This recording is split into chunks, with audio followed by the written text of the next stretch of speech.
Tempo de líder, presidente? É isso.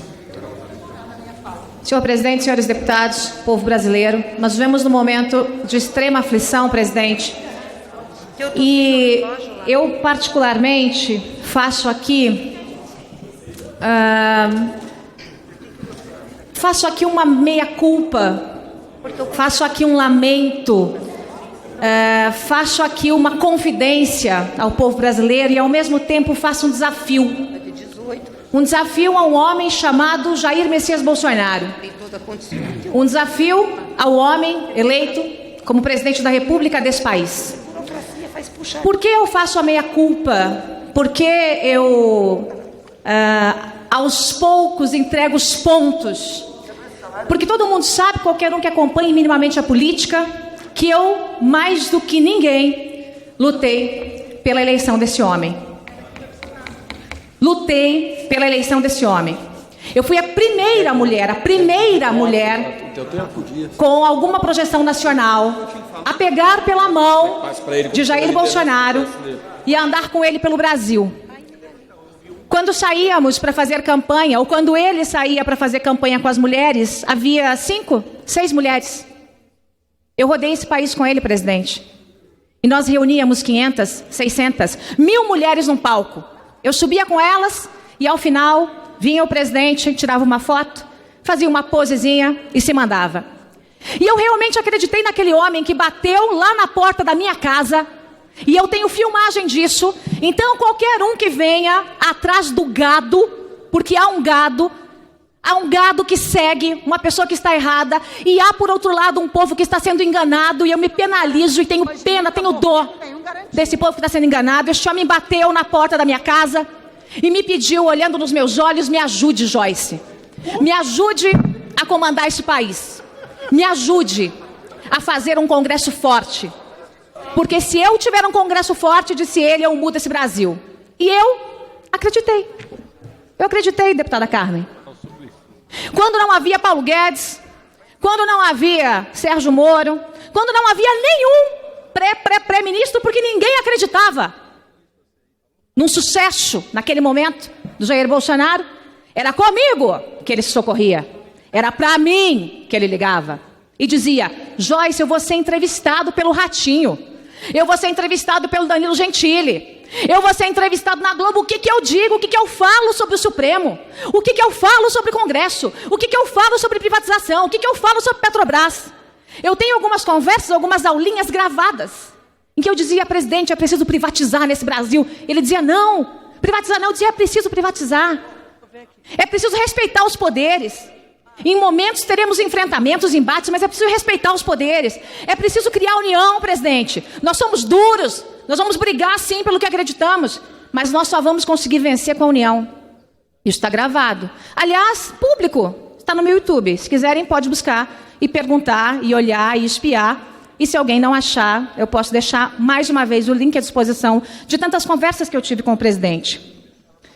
Depois de viajar esse Brasil todo, depois de fazer campanha, depois no segundo turno, quando já eleita a mulher mais votada da história desta Câmara dos Deputados, eu continuei fazendo campanha e continuei colocando a minha assinatura, assinando um cheque em branco para as pessoas que acreditavam no que eu estava dizendo, porque eu também acreditava naquilo em que estava ouvindo.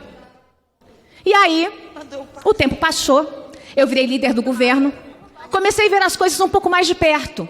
Algumas vezes, senhor presidente Rodrigo Maia, eu ouvi do presidente da República, e posso dizer isso hoje de maneira muito tranquila, sem ferir nenhum ponto ético, porque o próprio presidente rasgou os panos, eu ouvi ele dizer: eu vou me reeleger tomando cerveja de bermuda e chinelo Raider. Não vou precisar fazer nada.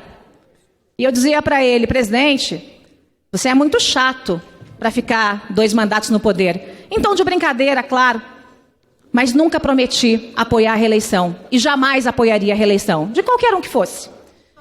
Pois bem, depois de liderar esse governo e depois de chegar a um ponto, presidente, em que já não era mais possível engolir a falta de habilidade, a falta de tato, a falta de sensatez, que não era mais possível engolir a beligerância absoluta do presidente da República e a desinteligência de um homem que prometeu fazer o melhor para esse Brasil. Desinteligência, essa é a palavra.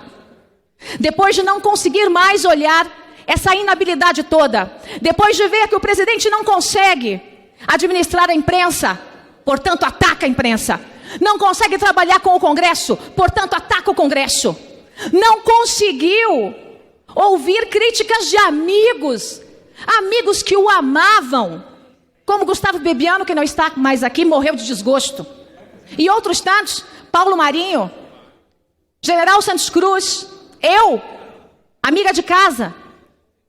Depois de ver que ele não conseguiu ouvir algumas poucas críticas ou mesmo direcionamentos de ministros, ele atacou os ministros. Agora falta atacar quem? Depois de atacar Congresso, depois de atacar todo o sistema jurídico, depois de atacar a imprensa, falta o quê?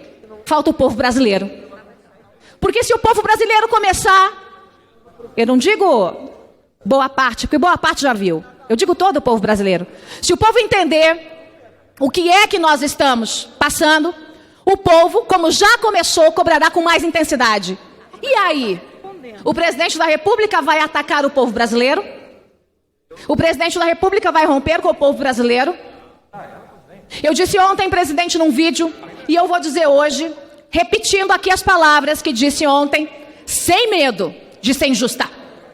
Nós precisamos que o presidente da República saia do palanque.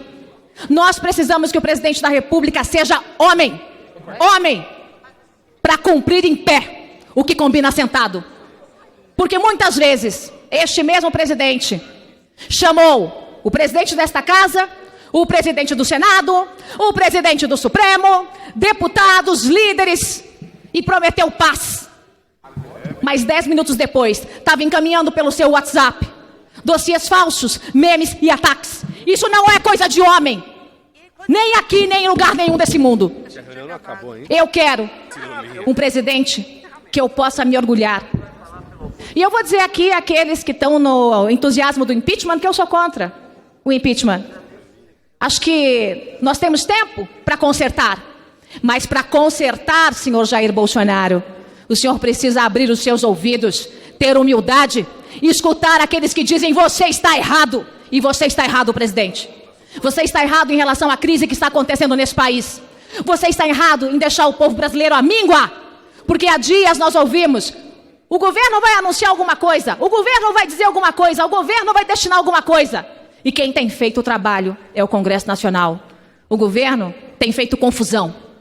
O presidente continua dobrando a aposta. Eu te desafio, presidente Bolsonaro. Eu, Joyce Hasselmann, a primeira mulher a te apoiar publicamente e com expressão que lutou por você, te desafio, Jair Bolsonaro. Te desafio ao maior de todos os desafios, a algo que o senhor nunca fez. Eu te desafio à paz, presidente. Eu te desafio à paz. Eu te desafio à união. Eu te desafio, presidente, a ouvir o povo brasileiro, a ouvir esse Congresso Nacional, a nesse momento de crise, ouvir nós que votamos com o governo, estamos aqui. Estou criticando, já critiquei, mas quantas vezes, e tenho votado toda vez com o governo, a ouvir a oposição.